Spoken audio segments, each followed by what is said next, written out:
We have a quorum, and this is the appointed time. I call to order today's meeting. Welcome to the meeting of the Panel on Financial Affairs. Item 1, information paper issued since last meeting. After the meeting held on the 4th of November this year, we have received one information paper, details of which have been set out on the agenda for your reference. Item 2, Hong Kong China's contribution to the 13th replenishment of the Asian Development Fund. We now invite the government officials to come in.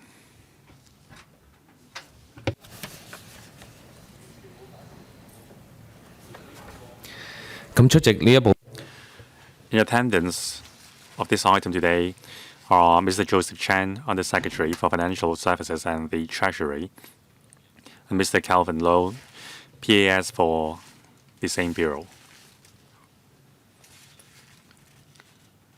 We welcome the representatives from the FSTB.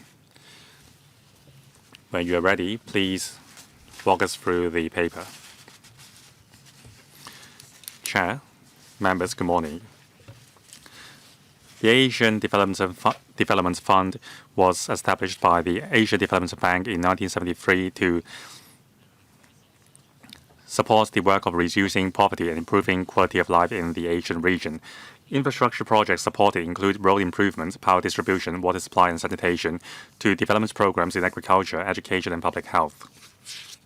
Since the assistance provided by the ADF is grant-based, the Asian Development Bank needs to replenish the fund regularly, typically every 4 years.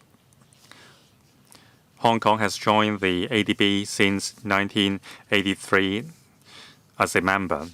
Hong Kong China has been a regular donor since the accession. Now the committed contribution has reached $149 million in US dollars to date. We have maintained the burden share percentage at 0.57%. Most of the members in the region, including the mainland, India, Japan, Korea, New Zealand, Singapore, and Thailand, have pledged to increase or at least maintain their burden share percentages in this contribution. Among them, the mainland has continuously raised its burden share percentage, increasing from 0.989% in the 8th replenishment to 4.25% in the 12th replenishment, and further to 4.32% in the 13th replenishment. Hong Kong China has all along been maintaining a cordial cooperation relationship with the ADB and is sharing knowledge and exchanging experiences with the regional partners. Through the Hong Kong Trade Development Council, we have been organizing workshops to share our expertise with the relevant counterparts in the ADB. We also welcome the ADB in tapping into our deep and wide financing platform and professional services to support the rollout of programs. In 2023, our service providers were awarded procurement contracts totaling $51.83 million US dollars. Since 1969, the accumulated amount of contracts awarded have amounted to $1,474.1 million US dollars. These service providers include energy, healthcare, agriculture, and so on. In 2023, the ADB raised a total of $1,465 million US dollars under its Global Medium-Term Notes program in Hong Kong, China. Now, in last year, the bonds issued by the ADB reached $4.7 billion US dollars. Now, we propose to maintain a burden share percentage at 0.57% with a non-current funding of $143.8 million by adopting the 11-year encashment schedule. Sufficient provision will be included in the draft estimates of the relevant financial years. That concludes my briefing. I welcome questions from members. Thank you. The floor is now opened. Questions and answers included, 4 minutes each. Members who intend to speak are Mr. Ronnie Chan and Dr. Johnny Ng. Mr. Ronnie Chan. Thank you, Chairman. Like in 2021, I will give my support to the contribution to the Asian Development Fund. As explained by the Deputy Secretary, the mainland has been continuously raising its burden share percentage. Now, for members which do not maintain their burden share percentage, is there a pattern to why they make this adjustment? Is it because of internal economic trouble or external factors? Second, paragraph 7. Last year, our service providers were awarded a total of $51.83 million contracts. Will the government ask the ADB to provide more guidelines so that we can be awarded more contracts? Finally, the government welcomes the ADB in using our deep and broad fundraising platform as well as our professional services.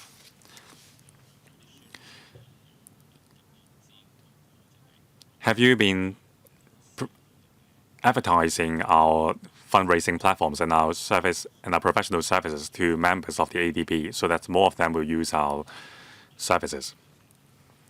Mr. Joseph Chen. Thank you, Chairman, and thank you, Mr. Ronnie Chen, for your question. First of all, most ADB members would give regard to their realistic economic situation and their shareholdings in the ADB in deciding their burden share percentage.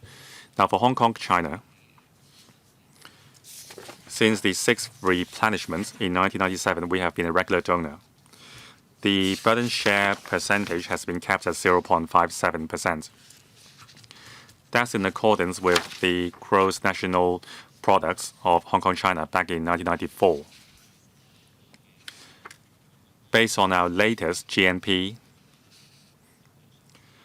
the burden sharing ratio or percentage would be even higher.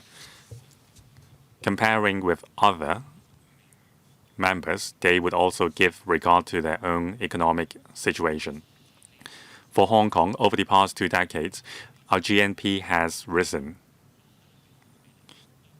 However, we are still maintaining a burden share percentage at 0.57%.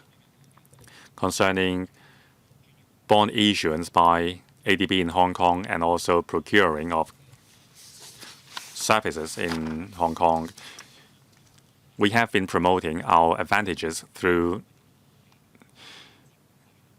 outreaching activities. For example, how our capital market is connected with our financial platforms. Also, we have been holding conferences to invite procurement departments in the ADB to match up with our service providers and investors. We have held physical conferences in Hong Kong for this purpose, as well as virtual meetings. When we are attending ADB meetings, we also promote our services.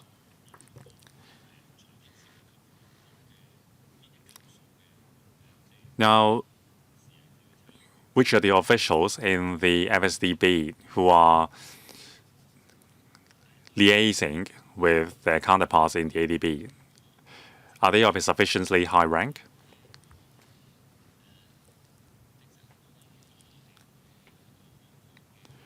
When attending formal meetings in the ADB in the capacity of Hong Kong, China, the financial secretary and the undersecretary for financial services and the treasury would be representing Hong Kong, China. As the undersecretary of the bureau, I would also be representing Hong Kong in the ADB. Last year and this year, I have been attending ADB's meeting, big and small, in the capacity of Hong Kong, China. I've been talking to smaller committees as well to promote the members to use our services.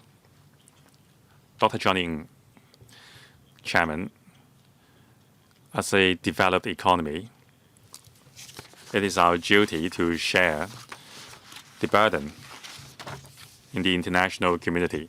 Now, there are three justifications for making the contribution. First, it is our duty. Second, it is the expectation of the international community on us. And third, other members have raised their burden sharing percentage, including the mainland.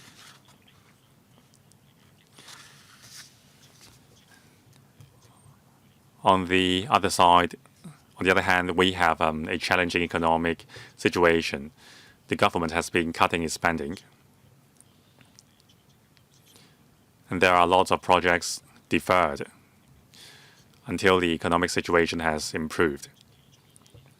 Now, over the past 40 years, there are several years. For example, 2013, we contributed $30 million, and 2029, $26 million. This year is on a level on par with 2017. However, the economic situation ahead is challenging. In future replenishment exercise, do we have the possibility to adjust the burden sharing percentage based on our affordability? Thank you. Secretary. Thank you, Chair. Thank you, Member, for the questions. There are 3 points. As I said just now, this contribution from Hong Kong, China follows the burden share percentage. So for each replenishment exercise of the Asia Development Fund, we contribute according to the burden share percentage. The second point is this. I fully agree with the member that we need to have regard to our fiscal position. If we turn to the annex, you will see that despite this committed contribution, we plan to adopt an 11-year encashment schedule.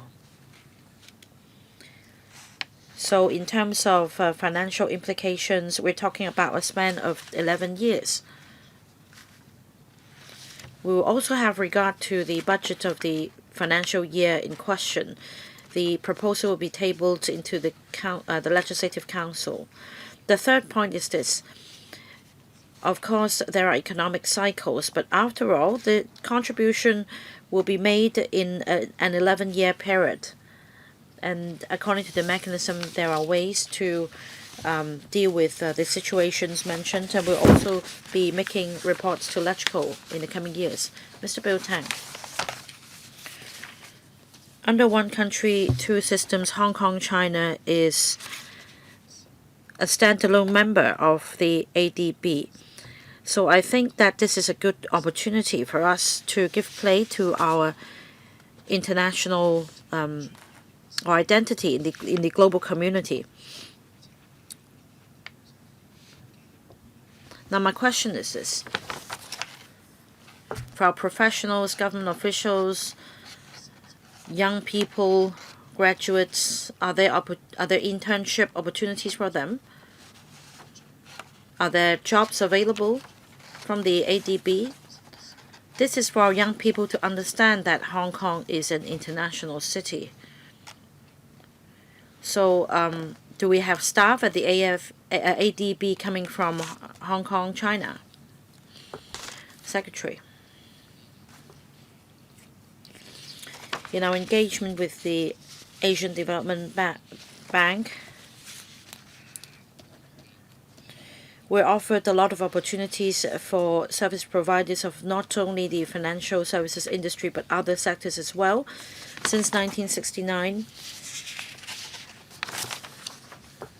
service providers of Hong Kong, China have been awarded contracts amounting to $1,474.1 million cumulatively, covering energy, agriculture, healthcare, and other industries. So there are jobs for these relevant industries. And up to $4.7 billion of bond have been issued since then, and through these exercises, jobs are offered to young people as well. You also asked about young people in particular. My answer is that young people are actively participating in the work of the ADB. They work in the ADB in different capacities, and we continue to encourage our young people to know more about the job opportunities offered by the Asian Development Bank, and will continue to enhance our efforts so that ADB will also be made aware of the manpower potential in Hong Kong. Right, next is my turn. I have some questions. Mr. John Ying asked about the mechanism. Now, we started with some $3 million of contribution, and then in 1997, $15 million, and then at its peak in 2013, we contributed $33.14 million. In 2017, that figure dropped to $17 million. So lots of fluctuations. What about the coming years? I understand the mechanism, but is it possible that we will see fluctuations in the future?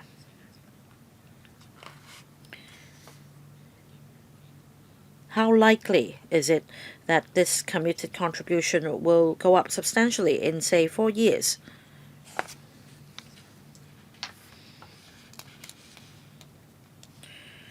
Now, the Asian Development Bank is a platform for different state members. It's for the members to make use of this this platform to build a closer tie. So I'd like you to elaborate on this, and that is how it will help our government tell good stories of Hong Kong. Thank you, Chair. There are 2 points. For the Asian Development Fund under ADB, in each replenishment exercise, the amount differs. That depends on their work plan for the future years, as well as the positions of the developing members. As I mentioned, we have been maintaining the same burden share percentage for years. And that is the deciding factor on the committed amount.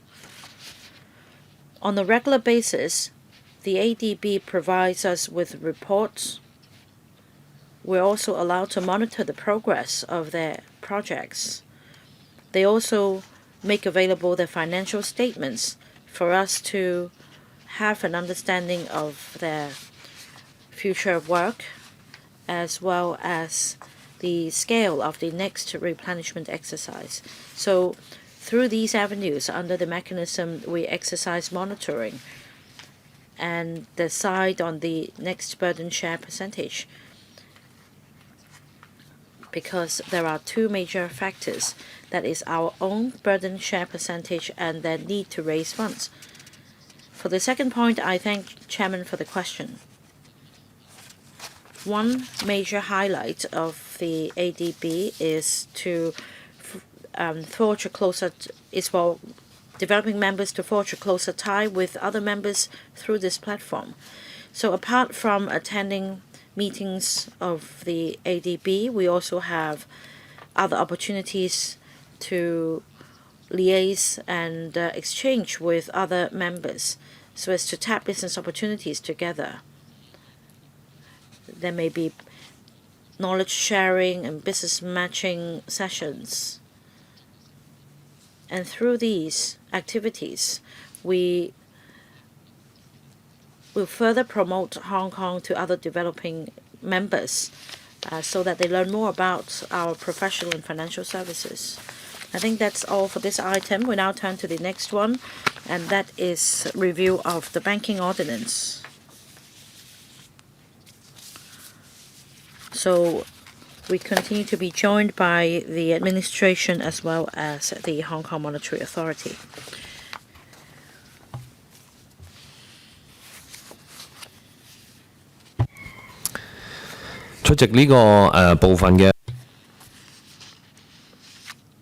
And let me welcome Undersecretary for Financial Services and the Treasury, Mr. Joseph Chan.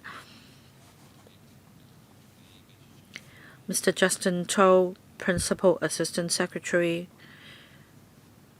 and also from the Hong Kong Monetary Authority, Mr. Donald Chen, Executive Director.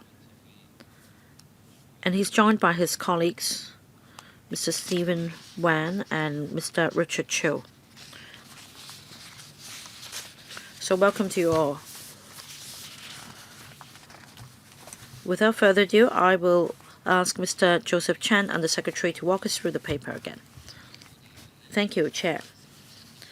On the 7th of October, we briefed members at the panel meeting on the relevant item, that is to amend the banking ordinance.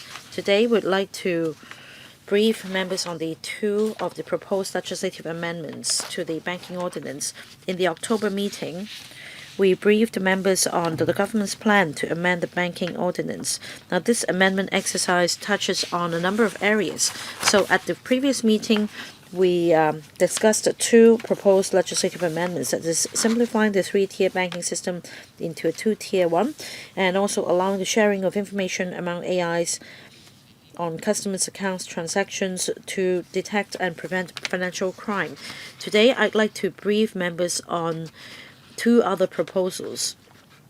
First, will establish a statutory regime for the Monetary Authority, that is MA, to exercise direct regulatory and supervisory powers over designated locally incorporated holding companies of locally incorporated AIs. Second, allow flexibility for the MA to engage skilled persons for assisting the authority in the performance of the functions under the BO. For the first proposal, we follow the core principles for effective banking supervision on consolidated supervision issued by the Basel Committee on Banking Supervision, and this is a group-wide approach. This helps us supervise locally incorporated AIs. Now, currently, where none of the holding companies of a locally incorporated AI are under the consolidated supervision of the MA or any financial regulators whose scope and nature of supervision satisfy MA, the MA would require the AI to be held by a locally incorporated immediate holding company or IHC. However, the MA does not have direct regulatory or supervisory powers over the holding company. As a result, the AI has to rely on powers to require or to impose prudential and other requirements on the relevant holding companies on the controller under Section 70 of the banking ordinance. However, there are problems. For example, it does not provide for an adequate set of implementation tools, and it's not in line with the best practices. We therefore propose the setting up of a statutory regime so that locally incorporated immediate holding company can be designated for direct supervision and regulation by the MA.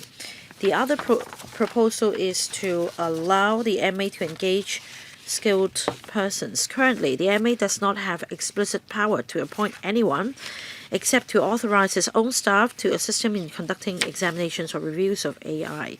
In recent years, with the adoption of fintech, digitization, and other factors, the complexity and technicality of AI's operations have increased. At the same time,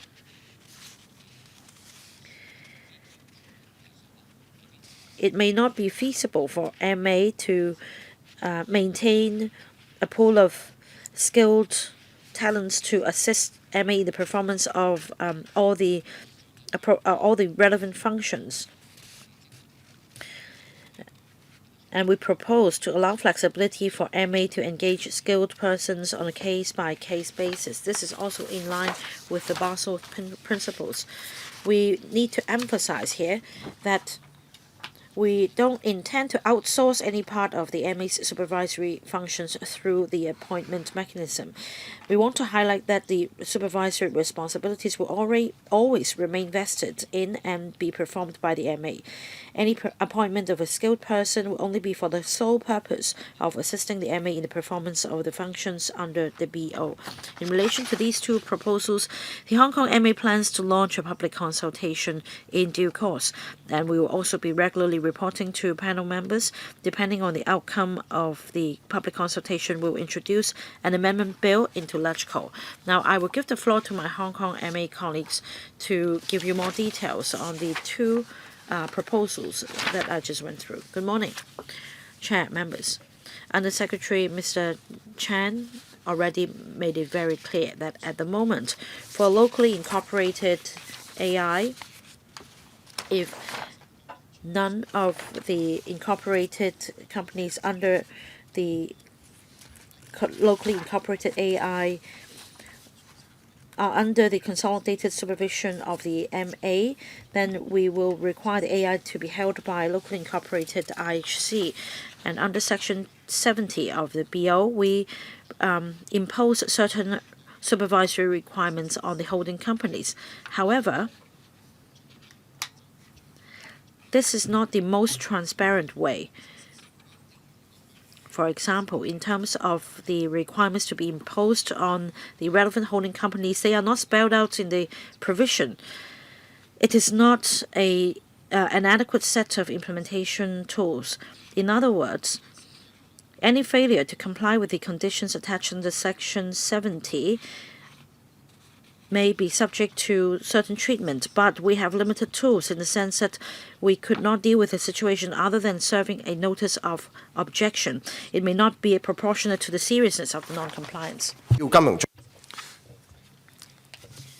Comparing with other overseas financial centers, they have designated tools or provisions to supervise holding companies of authorized institutions or AI. That's why we propose to establish a statutory regime to clearly spell out designated locally incorporated holding companies of locally incorporated AIs. Specifically, it is proposed that powers will be conferred upon the MA to require that a locally incorporated AI is to be held by a locally incorporated investment holding company, and, if necessary, require the controller of the AI to establish a new locally incorporated investment holding company, including for the sole purpose of holding the AI. The proposed requirements to be complied with by the AIs have been set out in the annex. They are similar to those included in Section 70 of the banking ordinances. Now, we don't plan to change the supervisory arrangements at present. In other words, if the IHC of the AI is already under the consolidated supervision of the MA, then a new locally incorporated investment holding company will not be necessary. Now, about the proposal to empower the MA to engage skilled persons. Currently, the MA does not have the explicit power to appoint anyone except to authorize his own staff to assist him in conducting examinations or reviews of AIs. Under Section 59 of the BO, the MA can only engage an auditor to submit a report, but not qualified persons other than auditors. Now, because of a number of factors, including cybersecurity and digitalization, the complexity of the exercise has been significantly increased. Sometimes we need expertise in certain niches of the operation. That's why we have to allow the MA to engage experts on a case-by-case basis to assist him in performing the function. That is also in alignment with international rules like the Basel rules. We propose that the MA may appoint skilled person to assist the MA in the performance of its functions under the banking ordinance. And also, when there is a reasonable need, the MA can appoint an auditor by way of delegation of authorities. Also, we propose to empower the EMA to directly appoint auditors to prepare and submit a report to him on such matters relating to an AI. This will provide further flexibility for the EMA, where he can directly appoint auditor for the preparation of the report and also to make the auditor directly responsible to the EMA. And also, the skilled persons and auditors appointed by the EMA will be subject to the official secrecy provisions under Section 120 of the BO. They will also be covered by the statutory immunity under Section 127 of the BO. Concerning the two proposals and the technical amendments, very shortly we will launch a public consultation on the proposals and will report to this panel in due course. Thank you. The floor is now open. Questions and answers, 4 minutes. The members are Mr. Chen Kin-po, Dr. Tan Yuehen, Mr. Ronnie Chan, and Dr. Johnny Ng. First, Mr. Chen Kin-po. Thank you, Chairman. In gist, this paper says that upon reviewing its operation, the Hong Kong Monetary Authority proposed an enhancement regime to improve its operation, so there is no reason we don't support it. The paper is right. The skill set required today in banking operation is ever more complicated. There are lots of sea changes in the financial world.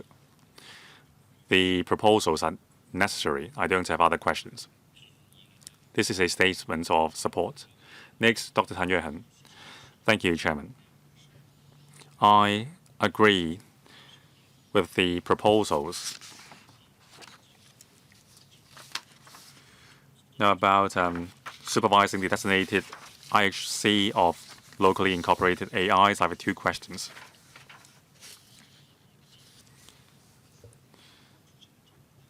Now, any problems in the subsidiaries may cause trouble for the mother company, so supervision is necessary. Now, I think the AIs we're talking about are medium-sized AIs, but not the giants. So the specific work of supervision may be conducted by the AIs themselves. So it would add to the compliance cost of the medium-sized AIs. How big an impact would that be? Are the AIs capable of taking up this burden? Now, we always sought a balance between risk and development, or supervision and development. We need to keep doing that.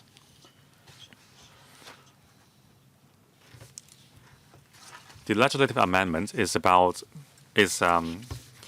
confined to locally incorporated AIs. Now, for giants which are incorporated overseas, they will be subject to the supervision of overseas financial regulators. So they are not covered by the scope of the banking ordinance. Is my understanding correct?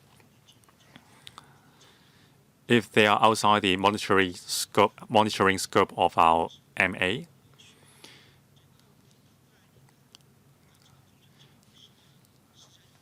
how can we influence or communicate with the overseas financial regulators so that these giants or large-scale AIs incorporated elsewhere can comply with the rules in Hong Kong as well? Under Secretary, I will explain the background of the proposals first, and then I will defer to Donald. The member is right. In developing the financial sector, we have to always strike a balance between compliance and development. That's why in the process, we will be communicating closely with the sector to help them meet with the challenges and facilitate the adoption of the regime by the industry. We will also allow a transitional period. The overall enhancement proposals for the BO, like I said in October, there are 6 proposals. Now today we are talking about the remaining 2. So these are not just enhancements. There is one item which is a technical amendment. From past experience, we have identified some operational issues. So we would like to streamline and simplify the compliance procedure to reduce the burden. Now, the amendment to 74 of BO will allow the MA, when some conditions are met, to waive some AIs to comply with the requirements in Section 74, brackets 1, concerning appointing an executive director. So please understand that besides stepping up regulation on certain aspects and to make them in alignment of international rules, there are also amendments to reduce the compliance costs and streamlining procedures. Donald. Thank you. As I said just now, the proposal about IHC is not about changing our regulatory approach. We're just trying to make it more transparent and make it more explicit in the law. No additional regulatory requirement is added. All the requirements have been imposed by way of Section 70. Also, concerning the existing IHCs, they are already being supervised under Section 70. Some other IHCs are already adequately supervised by AIs, so we are just collaborating with the AIs to monitor the operation of these IHCs. So we have not significantly added to the AI's operational cost. Now, concerning overseas IHCs, at present, conditions are imposed by way of Section 70. These overseas IHCs, if they are not subject to overseas financial regulators, they would be companies with a lot of businesses. So we just play the role of dissemination of information. But if necessary, we can collaborate with the overseas financial regulators. But so far, everything is fine. Mr. Ronnie Chen, on behalf of the banking sector, I thank Mr. Donald Chen for briefing me in advance prior to the meeting. I support the proposals, but I have 3 brief questions. First, the paper says you have compared with the practices in other financial centers. Now, in the future public consultation process, you have to show us the comparison between our regime and other financial centers' regime. So which financial centers have you compared ourselves with? Second, the notice of objection. In case of non-compliance, this is the only way to deal with it. That is to object to the capacity of the shareholder controller. So this is a very simplistic tool. Now, do you foresee that there will be a lot of more non-compliance cases caught because of the wider scope or more tools? Now, thirdly, a technical question. Now, in terms of engaging skilled persons, at present, the MA can request the bank to engage an auditor to prepare the report. So the difference is just between asking the bank to engage an auditor or engaging directly an auditor himself. Now, also, the proposal says that the MA can engage someone other than an auditor to prepare the report. So why is there such a difference? 3 questions. Mr. Chen? Now, to take the first question, we've looked at the framework in Singapore, UK, Australia, etc. There are specific provisions in their laws to regulate the holding companies. So we've made reference to those, and we've drawn up similar provisions. The next question is, in the past few years, whether there has been a surge of cases in these sort of cases, and we'll be reporting to the panel in due course. That is in relation to our enforcement powers. We are not specifically formulating tools to help us enforce intermediate disciplinary powers. It's just part of the whole package. The third question is direct appointment or requiring the AIs to appoint auditors. I'll give the floor to my colleague. Now, the major difference between the two approaches is that if the MA is empowered to directly appoint an auditor or a skilled person, then in the process, the auditor in question could directly report the findings to the MA. So in other words, they act independently in reporting findings to us and making recommendations to us. So this can help us perform our supervisory function. But these two approaches are not mutually exclusive, because in some circumstances it would be appropriate for the MA to appoint auditors but not in other cases. So if it's the MA that appoints an auditor, then would the AI be responsible for footing the bill? Cost apportionment depends on the circumstances of the case.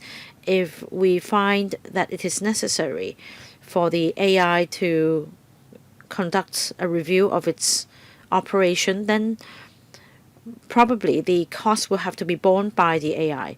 Now, if, however, the exercise involves the MA's performance of the functions instead, then it really depends on the circumstances. Some of the costs may be borne by the MA. Next, Mr. Johnny Ng. About the enhancement proposal, I support these two major approaches. Now, I'd like to pick up on the last question. For the small to medium-sized banks, will this cause an increase in compliance costs since they will need to adapt to the new framework? I haven't heard the clear answer just now. How many such smaller players exist in our local market? Will they be withdrawing from the market altogether? Next question, as asked by another member. On top of auditors, there is a need to appoint other skilled persons because of the use of AI, fintech, etc. These are matters close to our heart, and in fact, the Security Bureau is actively preparing for another bill in relation to the computer systems of critical information infrastructure. The most important point is to fulfill the objective without jacking up costs. So any response to that? Who will take the question, please? Yes, as I explained just now about designating holding companies, all this exercise does is to spell out what's already been provided in Section 70 of the Banking Ordinance. We're not giving the MA additional powers. We're just making everything explicit under Section 70. In relation to banks being regulated by Section 70, at the moment these are the existing players in the market. Now, for the next question on cybersecurity, I'll give the floor to my colleague. About this enhancement proposal, if need be, the MA can appoint, please speak into the mic, skilled persons to help the MA perform its functions. So, as I explained, the cost may not be borne by the banks themselves because it may involve the MA's direct appointment or engagement of the skilled persons. In some other circumstances, in order to meet certain requirements, the banks may be asked to engage skilled persons, though the cost may be borne by the banks.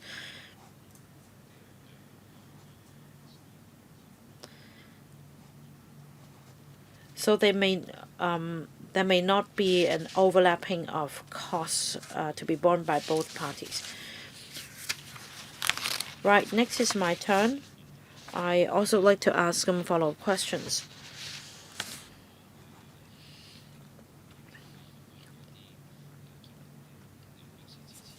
I'm going to support these two proposals following the review of the Banking Ordinance, and as set out in the paper, it is not appropriate to continue to rely on Section 70 of the current Banking Ordinance, especially in the event of serious non-compliance cases.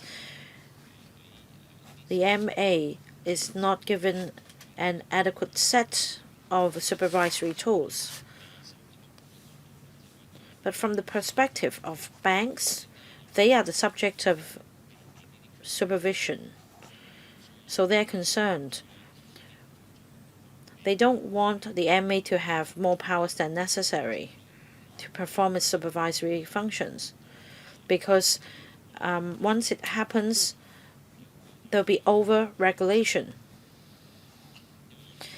The sector is concerned about compliance costs. It is envisaged that the proposals will lead to increase in such costs. So this is the first point I'd like to make. Second, competitiveness. As Mr. Monique Chen just now asked, have you made comparison with our neighboring cities? We need to maintain our competitive edge. It's very important. So for the holding companies' part, is it necessary for them to pull together extra capital?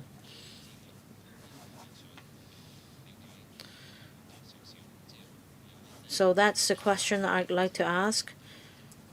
From the competitiveness point of view, or can you tell us, comparing to other countries and places, is it true that for banks to do business here, they need extra capital because of this arrangement? Now, this is something that we haven't observed for the time being, because basically we adopt the Basel III principles. Comparing to major international financial centers, in fact, they have a set of provisions specifically regulating the holding companies. I'd say that our proposal is in line with their arrangements. In fact, for multinational banks, they will find this approach familiar anyway. I get Chairman's point. We need to strike a balance between regulation and development, and that is why consultation is essential. We're going to launch a public consultation. There'll be opportunities for the sector to give their views, and we will be reporting our findings to the panel later. Right, that wraps up the item.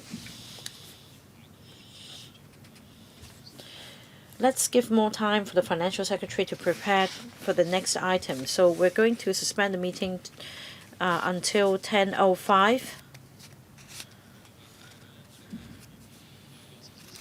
so that members can take a break. Let's have a 10-minute break. We will resume at 10:05. Thank you.